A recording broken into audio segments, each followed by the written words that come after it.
I had, great parents who gave me a wonderful childhood and a great extended family as well. And I grew up into a pretty normal teenage girl. I went to Loyola Jesuit College where I made a lot of friends who are still my friends today. And I like the same things that any teenage girl likes. I like talking about boys and school and fashion and music and just everything I was as self-involved as any teenager you would meet, the same exact thing. So I guess my point is that there was nothing special really about me. I was just a normal girl growing up in Nigeria. And then December 10th, 2005 came, and that was the day that changed the lives of Nigerians worldwide, just because of the sheer number of youth that were lost at the same time during that plane crash. But more specifically, it was a day that changed the lives of 109 families in Nigeria.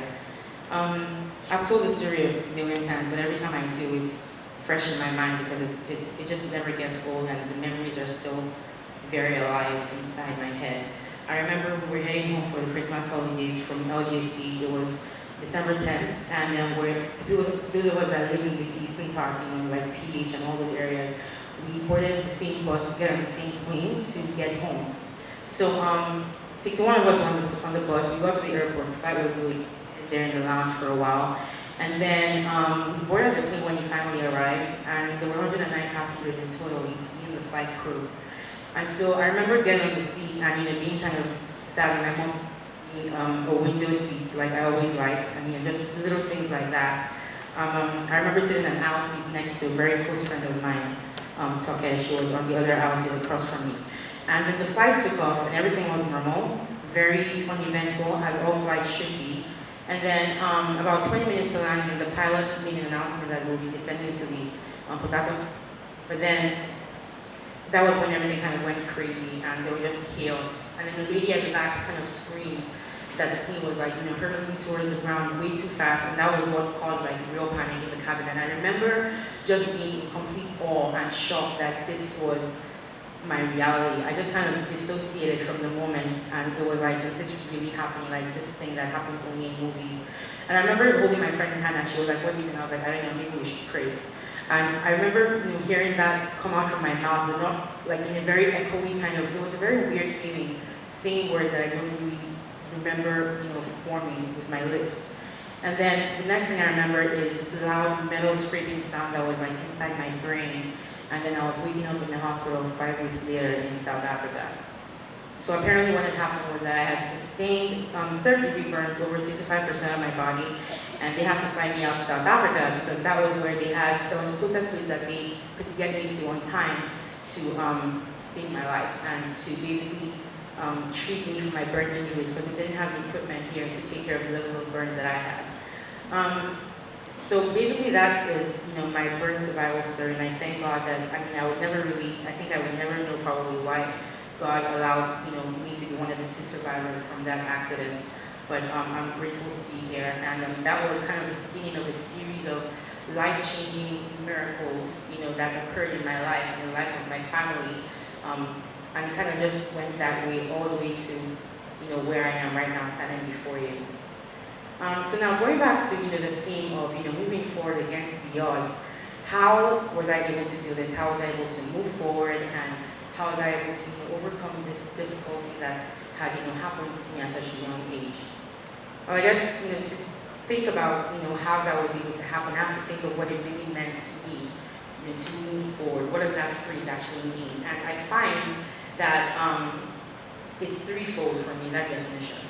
And the first part of that is moving forward is acknowledging the fact that something horrible has happened, acknowledging the existence of a hardship, whatever form that it might take, and then making a deliberate choice to allow that thing to strengthen you rather than stunt your growth. And I say the word choosing very, very deliberately because it's quite literally a choice that I have to make. Whenever I find myself in having a stump or in a dark period of my life, it's a choice that I deliberately have to make with myself to choose not to wallow in that moment. So I tell myself, Kechi, it's okay to be sad and to cry, to be hurt, to be in pain. And it's not just okay, actually, it's necessary. It's a very necessary part of healing. You need to acknowledge the fact that something bad has happened or you're going through a difficulty, because that's the first step to actually healing yourself from that thing and moving on from it. So you need to, heal. Just understand that it's okay to feel bad. But then you have to also tell yourself, Kechi, that you can't stay there. You can't wallow. Because if you do, then you'll never move on. You never move on to, you never learn what you were supposed to learn from the situation either. And I find that there are a lot of people who find themselves being able to move past obstacles that they feel or felt are just too big for them to overcome. So that leads me to my next part of this definition of moving forward against the odds, which is to not allow our scars to define us or to become the entirety of what we are or what we represent. Now, when I say scars, I don't necessarily mean physical scars like mine. I mean, of course, that isn't to be discounted because, obviously, those are also kind of restrictions too. But I think we can all agree, especially judging from the two amazing stories that we heard just now from Kobams and Membe, that physical disabilities or disorders or scars are not a good enough reason to stay down. So, not necessarily physical scars, but I mean, invisible scars, the ones that are really deep rooted inside us that are unfortunately the harder ones to heal, most likely because they're invisible and rarely acknowledged. I feel like these are the scars that last sometimes lifetimes. But a lot of times we find that the people who have actually been to acknowledge and get over and use those scars to become something stronger are the ones that, are the strongest people that I know, because they're just the thing about them, like they're knowledgeable and wise, and when you talk to them, you get the feeling that they understand what you're going through, that they understand something about moving forward. So these people wear their scars as badges of honor for the battle they've had with life. This is what I had to do to be able to get to this victorious point in my life, or at least to get to a point where I'm becoming victorious in my life. They have decided that these scars that they have will not be their story. It will be part of their story, part of the process of them becoming better versions of themselves.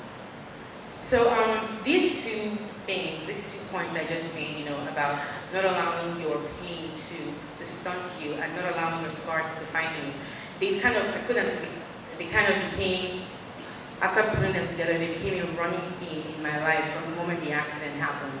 After I got to South Africa and the doctors did what they could to save my life, and I rediscovered my faith and understood what it really meant to be a Christian, and that coupled with the amazing support system that I had, who are the reason why I'm actually here today.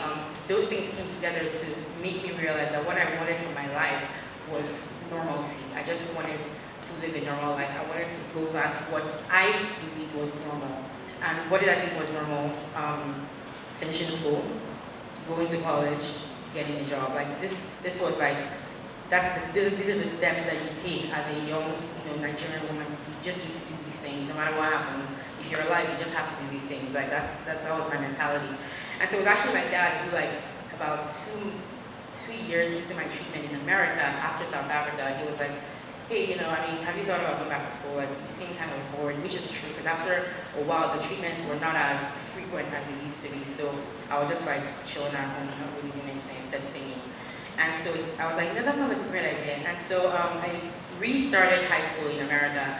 And against the odds, I actually graduated with a really good GPA, like 3.7. And I say this GPA because it's actually a miracle that I got that, because anyone who knows me from LGC knows that my math was just the worst, probably one of the worst in the school, like probably. It was really bad. Life can totally change in like a second. And if you're lucky, it can change for the better. It's been about 1.5 years since I was in America's Got Talent season 12.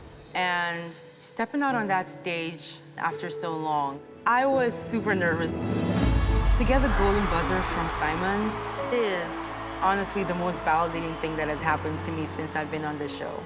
I started to actually believe that I have a good voice. It makes me feel like I can do anything. When you're faced with a difficult obstacle, the only way out is to take that first step. And I feel like that's what being a champion is, making that conscious decision to not stay in darkness. Every time I overcome an obstacle, I feel that much stronger. And now to have a chance to